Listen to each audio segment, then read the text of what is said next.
आप सभी को मकर संक्रांति की हार्दिक शुभकामनाएं। सभी प्रेम से बोलिए धर्मराज जी की जय। धार्मिक मान्यताओं के अनुसार हर व्यक्ति को अपने जीवन काल में धर्मराज जी की कहानी जरूर सुननी चाहिए। कहते हैं कि इस कहानी को सुनने से वैकुंठ धाम के द्वार खुल जाते हैं। धर्मराज की कहानी कोई 1 साल तो कोई 6 महीने तो कोई 7 दिन ही सुने, पर जरूर सुननी चाहिए और उसके बाद उसका उद्यापन भी करना चाहिए। उद्यापन में काठी, छतरी, टोकरी, टॉर्च, चप्पल, बाल्टी, रस्सी, 6 मोती, 6 मूंगा, यमराज जी के लोहे की मूर्ति, लोटे में शक्कर भरकर, 5 बर्तन, धर्मराज जी की सोने की मूर्ति अथवा मिट्टी की भी मूर्ति, चांदी का चंद्रमा, सोने का सूरज, चांदी का साठिया किसी योग्य ब्राह्मण को दान में देना चाहिए। और ध्यान रखें कि प्रतिदिन चावल का साठिया बनाकर ही यह कहानी सुनी जाती है। धर्मराज जी की पहली कहानी के अनुसार एक बार 2 सेठानियां थी। एक के घर में धन बहुत था, लेकिन वह बहुत कंजूस थी। दूसरी के पास धन थोड़ा कम था, लेकिन वह मन से बहुत दयालु और दानी थी।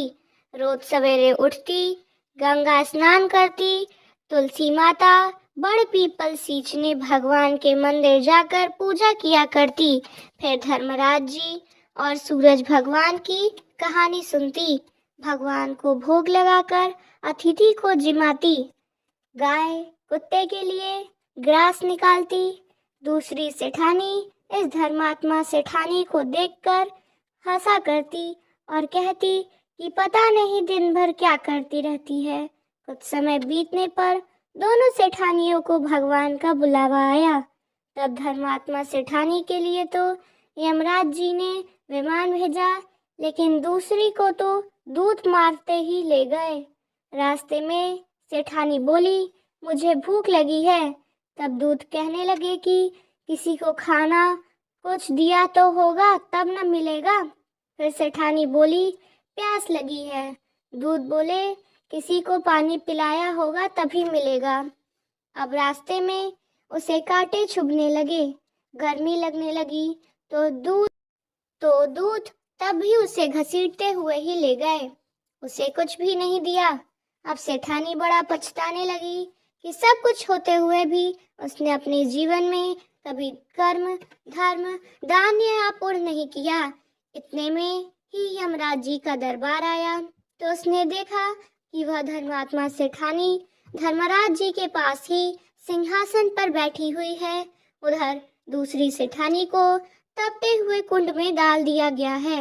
अब सेठानी यमराज जी से बोली, मुझे केवल 1.25 पहर का दान दे दो, मैं आपसे आकर दंड भोग लूंगी।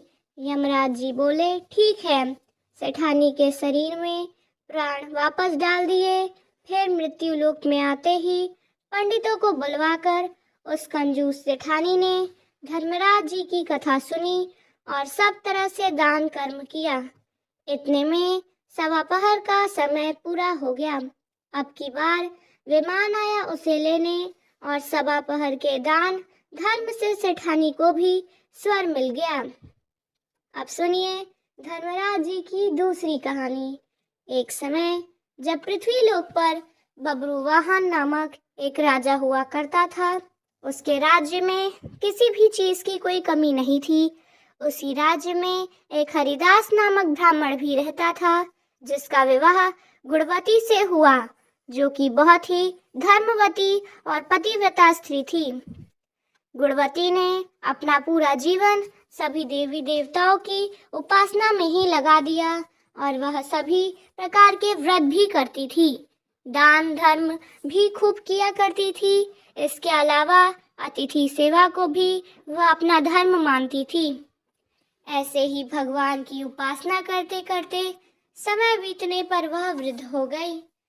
जब उसकी मृत्यु हुई तो धर्मराज जी के दूत अपने साथ धर्मराजपुर ले गए। यमलोक में एक सुंदर सिंहासन पर यमदेव धर्मराज जी के विराजमान थे, और उनके पास में ही चित्रगुप्त महाराज भी विराजित थे।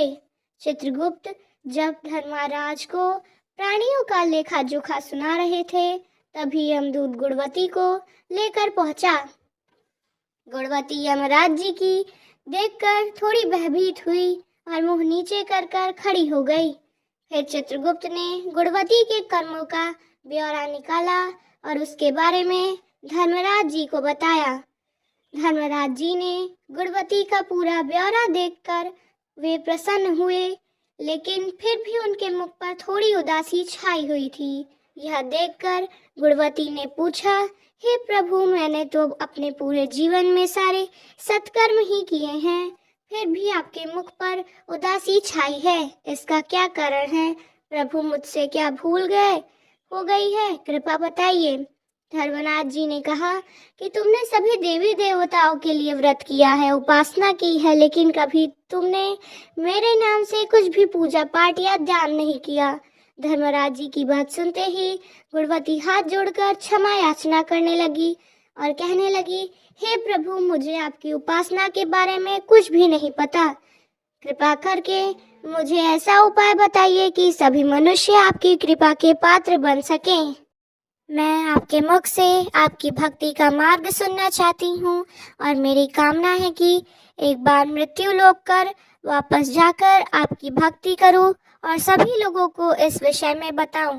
तब धर्मराज जी ने बताया कि जिस दिन सूर्यदेव उत्तरायण में प्रवेश करते हैं, यानी मकर संक्रांति का दिन होता है, उस दिन मेरी पूजा शुरू करनी चाहिए और उस दिन से लेकर पूरे 1 वर्ष तक मेरी पूजा करते हुए यह कथा सुननी चाहिए।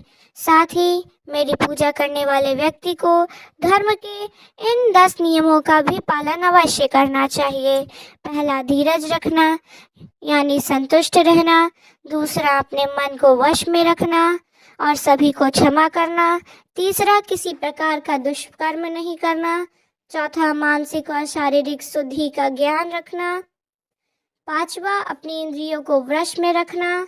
छठा, बुरे विचारों को अपने मन में भी न लाना। 7वां, पूजा पाठ और दान पुण्य करना। 8वां, व्रत करना और व्रती कहानी भी सुनना। 9वां, सच बोलना और सभी से अच्छा और सच्चा व्यवहार रखना। 10वां, क्रोध न करना। धर्म के इन सभी लक्षणों का पालन करते हुए 1 वर्ष तक मेरी कथा नित्य नियम से सुनी और दान पुण्य और परोपकार के काम करें और अगली मकर संक्रांति पर इस व्रत का उद्यापन करें। इसके बाद मेरी एक मूर्ति बनाकर विधि विधान से प्राण प्रतिष्ठा करवाकर हवन पूजन करें और साथ ही चित्रगुप्त की भी पूजा करें और काले तिल के लड्डू का भी भोग लगाएं। इसके बाद ब्राह्मण भोज करवाएं और बांस की टोकरी में 5 शेर अनाज का दान करें। साथ ही किसी जरूरतमंद को गद्दा, तकिया, कंबल, लोटा या वस्त्र आदि भी दान करें। संभव हो तो गौ दान करें। धर्मराज जी से व्रत की पूरी कथा और महिमा सुनकर गुणवती ने पुनः धर्मराज जी से प्रार्थना की, हे प्रभु, मुझे एक बार फिर से मृत्यु लोक में जाने दीजिए, जिससे मैं आपका यह पावन व्रत कथा कर सकूं। साथ ही इस व्रत का प्रचार भी लोगों में कर सकूं। इस पर यमराज जी ने गुणवती को धरती लोक पर फिर से जाने दिया। धरती पर वापस आकर गुणवती ने धर्मराज जी द्वारा बताए गए व्रत के बारे में अपने पति को बताया। मकर संक्रांति आते ही गुणवती ने और उसके पति ने इस व्रत को रखना शुरू किया और इसी व्रत के पर प्रभाव से उन पर धर्मराज जी की कृपा हुई और अंत में वह मोक्ष की प्राप्ति हुई। तो यह थी धर्मराज जी की कथा। सभी प्रेम से बोलिए, धर्मराज जी की जय। चित्रगुप्त महाराज की जय।